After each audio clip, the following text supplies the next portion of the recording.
Si vous appréciez mon travail sur YouTube et souhaitez m'aider à le faire connaître, je vous invite à liker, vous abonner, activer la cloche, laisser un commentaire ou partager cette vidéo. Votre aide m'est extrêmement précieuse, je vous en remercie et vous souhaite un excellent visionnage. De nos jours, un bon moyen de savoir ce qui préoccupe le plus l'espèce humaine est de regarder le contenu des flux internet échangés à travers le monde. Et en première position, accaparant pour plus de 35% du trafic, on trouve du cul. The internet is for porn. The internet is for porn. Grab your dick and double click for porn. Et je vous vois venir dans les commentaires. Non, ça concerne pas que les mecs. Un visiteur de site de boule sur 3 est une femme. Donc bon voilà, à partir de là, je pense qu'on peut sereinement admettre que le désir sexuel est un machin qui exerce sur nous une certaine influence. Et c'est pourquoi dans cet épisode, je vais proposer comment bien vivre avec. Précédemment dans Théorie du bonheur. Et nos hormones savent très bien nous inciter à ce qui est peut-être l'erreur la plus répandue dans ce domaine, qui consiste à nous croire amoureux d'une personne alors qu'en fait on n'a pour elle qu'une simple attirance physique. Alors c'est vrai, le sentiment amoureux est très souvent accompagné du désir sexuel. Mais ça ne veut évidemment pas dire que le désir sexuel est l'amour, ni qu'avoir du désir sexuel suffit à prouver qu'on est amoureux.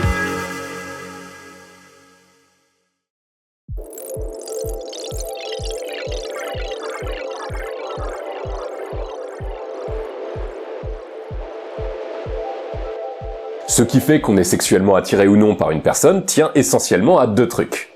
D'une part, les facteurs biologiques, comme nos hormones ou encore les phéromones que nous échangeons avec nos partenaires potentiels, et d'autre part, les facteurs psychologiques, comme notre instinct de reproduction, notre culture, notre vécu, notre éducation, etc.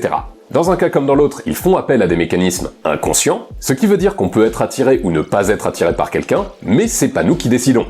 Alors attention, bien sûr après, on décide de nos actions. On peut être attiré par une personne et malgré ça ne pas nous jeter dessus. Ou alors si on n'en est pas capable, il faut soit se faire enfermer, soit se faire soigner. Mais du moment qu'on se contrôle, nos désirs sexuels, quels qu'ils soient, ne font de mal à personne, et puisqu'on ne les choisit pas, alors ça n'a aucun sens de se les reprocher. On n'est pas infidèle parce qu'on trouve une personne autre que notre conjoint attirante, tout comme on n'est pas un agresseur sexuel si on fantasme sur une personne qui veut pas coucher avec nous, ou encore avec qui ce serait pas convenable. Est-ce ma faute? Pourquoi ce blâme? C'est cette sorcière gitane par qui mon cœur s'enflamme. Et pourtant, pas mal de gens ont honte d'avoir certains désirs sexuels, voire d'avoir des désirs sexuels tout court, et par conséquent ils les refoulent. Or, c'est une très mauvaise idée. D'abord parce que ça marche pas, c'est pas parce qu'on fait semblant de pas voir un truc qu'il arrête d'exister. Ensuite, parce que s'interdire ce truc est encore le meilleur moyen de nous le rendre encore plus excitant. Et enfin et surtout parce que le désir sexuel a des effets sur nous, en particulier sur notre jugement, et si au lieu d'en tenir compte on les ignore, alors ça peut nous pousser à prendre des décisions foireuses. Je vais vous raconter une petite expérience. On prend des joueurs d'échecs professionnels, et chacun leur tour, on leur fait jouer plusieurs parties contre un adversaire. C'est un adversaire à peu près de leur niveau, mais il a quand même une spécificité, c'est qu'il n'est pas présent physiquement. Il est représenté par une autre personne, dotée d'une oreillette, à qui il dit quel coup jouer, et bon, vu que c'est un peu pénible de rester planté là juste à faire ce qu'on leur dit dans l'oreillette, de temps en temps ça change, c'est-à-dire que c'est pas toujours la même personne qui représente l'adversaire, mais par contre il s'agit bien toujours du même adversaire qui joue toujours de la même manière. Et donc, si on fait jouer comme ça suffisamment de parties à suffisamment de joueurs différents, on constate un truc rigolo, c'est qu'en moyenne, selon si la personne qui représente l'adversaire est attirante physiquement ou non, les joueurs ne performent pas pareil. Pour le dire autrement, les joueurs perdent plus souvent quand ils font face à un avion de chasse que quand ils font face à un vieux paquebot. Alors que bien sûr, ça ne change rien à la manière dont l'adversaire joue. Mais le fait d'être excité sexuellement pousse les joueurs à prendre plus de risques inconsidérés, un peu comme s'ils étaient ivres en fait, et donc à plus souvent se planter. Ce qui montre bien que le désir sexuel est parfaitement capable de brouiller notre jugement et de nous pousser à l'erreur. Maintenant, je vous propose une autre expérience. Cette fois-ci, on organise une dégustation de vin. Les cobayes goûtent différents crus et leur mettent une note, disons entre 1 et 10, et on les sépare en deux groupes. Chaque groupe goûte exactement les mêmes vins, mais dans le groupe 1, les verres sont servis par un top modèle, et dans le groupe 2, les verres sont servis par un vil cajot. Merci la gueuse. Tu es un laidron mais tu es bien bonne. Et je pense que vous voyez déjà le truc venir, c'est qu'on a beau leur servir exactement les mêmes vins, en moyenne, les cobayes qui ont été servis par un mannequin mettent de meilleures notes que ceux qui ont été servis par un bousin. Et évidemment, il s'agit là d'un biais cognitif très connu et très exploité, et c'est pour ça qu'on met systématiquement des bombasses dans des pubs de yaourt, de parfum ou je ne sais quoi encore. Énergie 3000, la boisson des vrais bonhommes.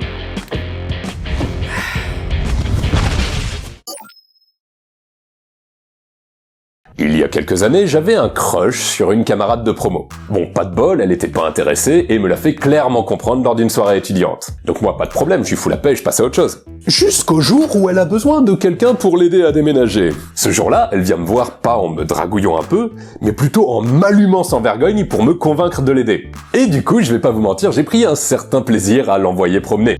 Ah bah oui, j'ai quand même ma petite fierté et j'aime pas trop qu'on me prenne pour un couillon. C'est bête en plus parce qu'elle m'aurait juste dit bah voilà, en fait j'ai besoin d'un coup de main pour déménager.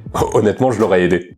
Bref, tout ça pour dire que puisque le désir sexuel peut influencer nos décisions, bah forcément, il y a des gens qui tentent de s'en servir pour nous manipuler. Il suffit d'ailleurs de voir ce qui tombe dans nos spams pour nous en convaincre. My name is Princess Mina, and I will like to be your Frenette.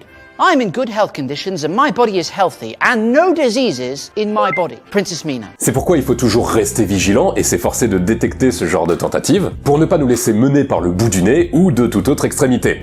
Et pour ça, un peu comme on l'a vu dans le chapitre sur la bienveillance, il faut chercher à comprendre l'intention des personnes derrière leurs actes. En particulier, si elles cherchent à nous exciter sexuellement, il faut différencier si c'est par désir envers nous ou si, en réalité, elles espèrent ainsi obtenir autre chose de nous.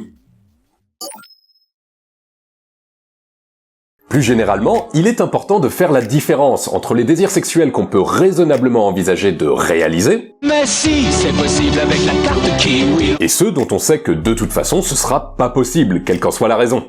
D'abord parce que ça nous évite d'être déçus. S'il se trouve qu'on a un énorme crush sur, disons, Scarlett Johansson, ce qui est un exemple que je prends tout à fait au hasard, et qu'on constate qu'objectivement, il y a quand même peu de chances qu'il nous arrive un jour quoi que ce soit avec elle. En principe, il vaut mieux qu'on s'en trouve pas trop dévasté. Et aussi, ça nous évite de perdre du temps à poursuivre des objectifs irréalisables, comme par exemple courir inlassablement après une même personne qui n'est pas attirée par nous, surtout si en plus elle en profite pour nous manipuler, comme on l'a vu plus tôt. You maybe wanna, like, go out with me? You could be my secret boyfriend who does all my homework for me. Alright. Alors vous me direz peut-être, oui, mais admettre que certains de nos désirs sexuels seront jamais satisfaits, c'est pas facile. Et effectivement, ça représente de la frustration, et on en souffre. Mais cette frustration, on a plutôt intérêt à s'y habituer. Si on compare le nombre de personnes pour qui il nous arrive un jour d'avoir du désir sexuel, et le nombre de personnes avec qui on fait réellement quelque chose, bah même en enchaînant les conquêtes comme un Don Juan sous stéroïdes, ça nous laisse encore une écrasante majorité de désirs qu'on n'assouvira jamais. Et là encore, je parle que de partenaires, mais même au sein de relations établies, il peut exister tout un tas de pratiques sexuelles qu'on aimerait bien faire, mais qu'en vrai on fait jamais. Merde! Excuse-moi, elle vient de parler de partout, alors ça m'a fait mal. Autrement dit, il est inévitable que nous soyons très souvent confrontés à de la frustration sexuelle. Alors pourquoi je mets ça en évidence? Bah tout simplement pour montrer que la frustration sexuelle, c'est un truc parfaitement ordinaire et supportable. Y a pas de quoi en faire un drame, on en ressent tous quotidiennement. Au pire, si vraiment à un moment ça nous pèse, on va se tripoter dans un coin pour calmer un coup nos hormones et on n'en parle plus. C'est complètement fait pour ça, en plus c'est excellent pour le corps. Juste, tant qu'à faire, ayez la bonne inspiration de faire ça un peu discrètement. Est-ce que tu comprends que ça peut être gênant pour les gens autour? Est-ce que ça vous dérange là tout de suite? Bah non, là tout de suite ça nous dérange pas parce que...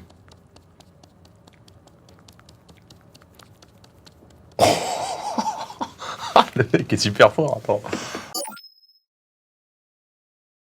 Dès lors qu'on admet qu'un désir sexuel est irréalisable, il devient alors ce qu'on appelle un fantasme.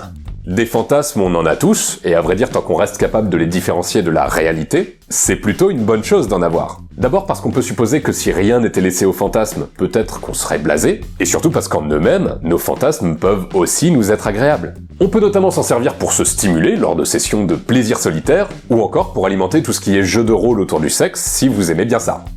Avoue, Manuel, avoue que tu as volé ces pommes! Je suis allé danser avec les autres camarades. Menteur! On me demande souvent si l'amitié homme-femme est possible. Et la plupart du temps, ceux qui me posent cette question sous-entendent que l'attirance sexuelle entre les hommes et les femmes pourrait les empêcher d'être amis. Ce qui est déjà un peu absurde en soi, d'abord parce que tout le monde n'est pas hétéro. Du coup, comment ça marche? Est-ce que les homosexuels se demandent si l'amitié homme-homme ou femme-femme est possible? Voire, est-ce que les bisexuels se demandent si l'amitié tout court est possible? Et aussi bien sûr parce que même parmi les hétéros, tous les hommes ne sont pas attirés par toutes les femmes et toutes les femmes ne sont pas attirées par tous les hommes.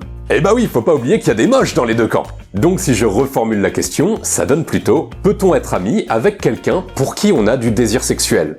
Et là, la réponse est oui. Et je vais tout de suite expliquer pourquoi.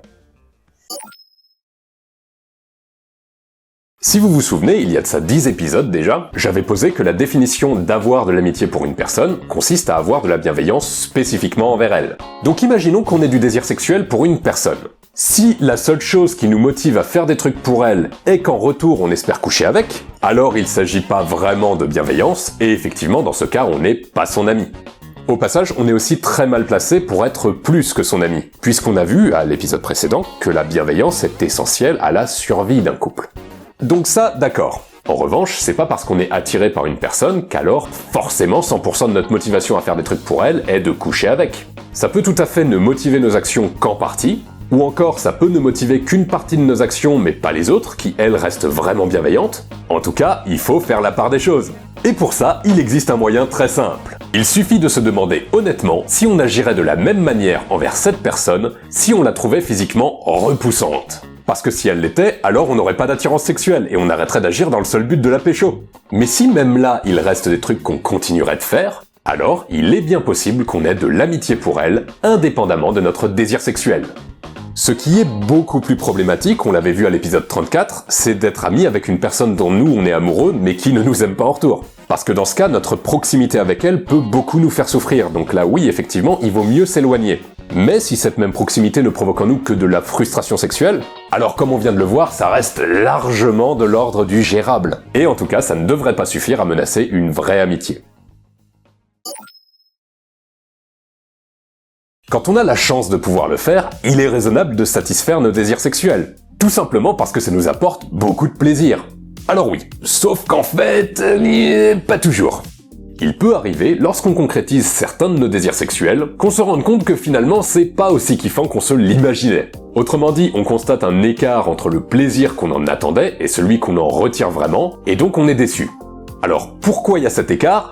D'une part parce qu'on se fixe parfois des attentes trop hautes. Ça c'est surtout les premières fois, et après ça se règle tout seul. C'est juste que tant qu'on n'a pas fait l'expérience d'un truc, c'est logique qu'on se représente pas précisément le plaisir qu'on va en retirer. What did you expect?